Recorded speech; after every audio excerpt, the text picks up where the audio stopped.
one thing wrong with Ready Player One. There wasn't a lot to say bad about this movie, except for one small, minute detail.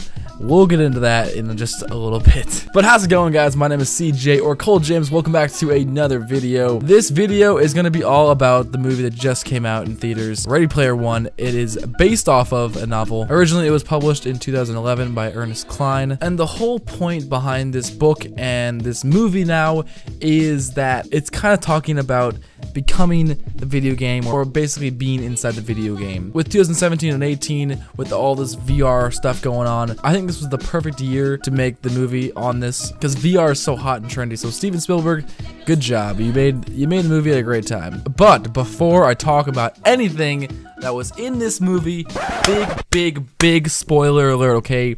I don't want you guys going to the comments and being like, Cole, how dare you tell me this? I didn't see the movie yet. If you guys have not seen Ready Player One yet, I definitely recommend you guys go see it. It was an awesome film. I actually just got done watching it. I went down to Universal City Walk in the Valley, a really cool place, by the way. They had an awesome movie theater, very stylish and sexy. I actually saw it on IMAX as well, which is the first time I've ever seen an IMAX movie, so it was a very different experience. Had the little glasses. It was a lot of fun, and it really is just a lot of fun to watch. It's a very entertaining, eye-catching type movie. But with that being said, make sure you guys watch the movie before watching this video. I do not want to spoil anything. It is a great movie, and you definitely will have a fun time watching it if you're into this kind of stuff, like pulp culture type stuff. So if you like that, well, this movie is right up your alley. All right, with that being said, let's get right into the movie review.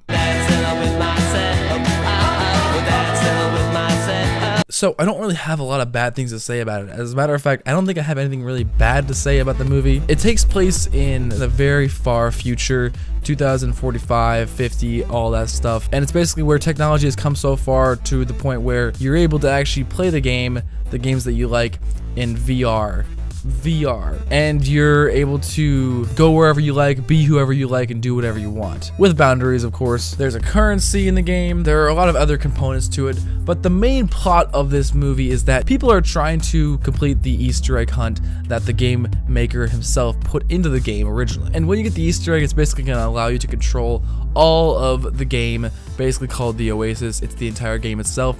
You get total control of it. You get a shitload of money. It's a great storyline, good plot. That's how it's set up. So the first thing you see is our main character, Wade. He is going to be the main man, poster boy, whatever you want to call him. He is a diehard fan of the creator that made this game. Long story short, if you've already seen the movie, you know how it ends. He's the one that finds the Easter egg.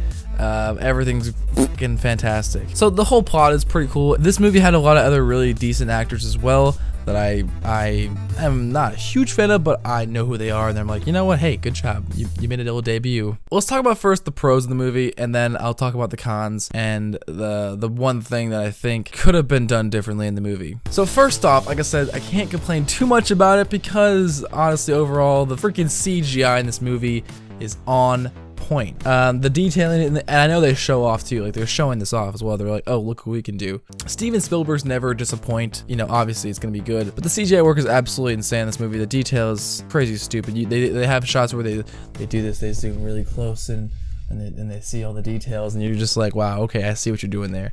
I see what you're doing. You're showing off your skills. Good job, movie. My favorite scene of all time has to be the beginning one with the race. It's so good. There's so much going on. You can't focus on everything. This is one of those movies, honestly, guys, where you have to watch this whole movie at least twice or 3 times to catch everything, because there's so much CGI work, which is fantastic. So much detail. There's so many pop culture references that you won't get unless you watch it 3 times, because there's so many small little people and things put in there. Like, first, it's the first scene where it's like they're showing the Oasis, and they're talking about all the characters, how you can be different avatars and whatnot. You see like a huge crowd of people just walking out, and I'm just like, oh, okay, there's Master Chief. Oh, there's Teenage Mutant Ninja Turtle. Oh, there's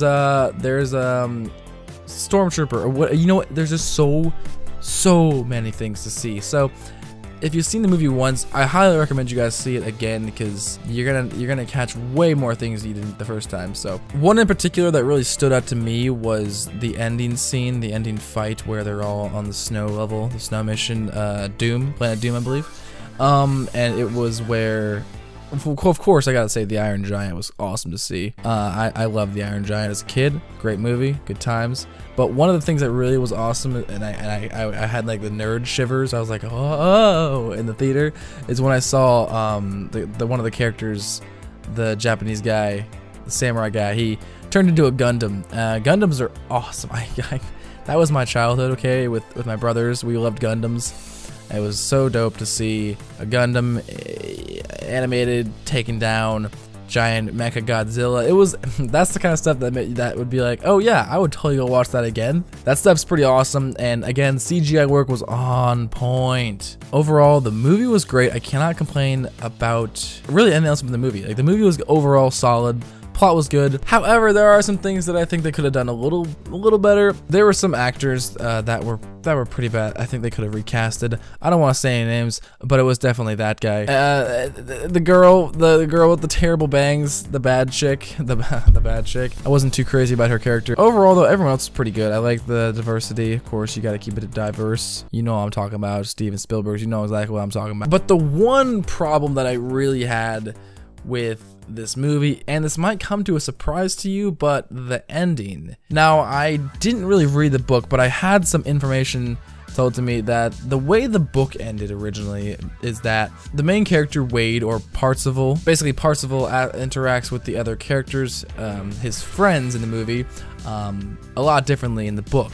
In the book, they're not really close to him. They don't show a lot about them, but basically later in the book, they kind of show them off more as the book gets closer to the end. As to the movie, where they wanted to kind of make you more attached to the characters, they showed them off at the beginning, like, for instance, his friend H, and then they showed off the chick as well, which Olivia Cooke, by the way, did a great job. I really liked her in this movie. Olivia did a great job. She was the main chick, Artemis or whatever. Artemis was her name, whatever. Long story short is the way the movie ends. Obviously, if you saw it already, if you didn't, I don't know why you're still watching this if you haven't watched the movie yet. The movie ends basically with them saying, go out and explore the real world more. You know, take 2 days out of the oasis and go enjoy real life. Wade had an option at the very end to turn off the oasis, and he decided not to. He decided to make different rules, you know, enjoy life, you know, bang your girlfriend a little bit once a week or something like that. So, like, that's cool and all. The way the book ended, though, is they didn't actually introduce Artemis, the girl, Wade's crush, until the very end of the book, which I think is a little bit a better way to end the movie. You know, that's really more impactful. And when I mean meet, I mean like in real life. Like, they don't actually meet until the very end of the book, and then they're like, oh, hey, and then like they bang. I don't know about that last part, but like I think that would have been a cooler way to end it. The way they ended it in the movie was just very weird. I'm sorry to say this, I just wasn't a huge fan of the ending. Also the part where he declines to sign the signature to get the oasis, he declines it. They go into the guy's room, the creator's room.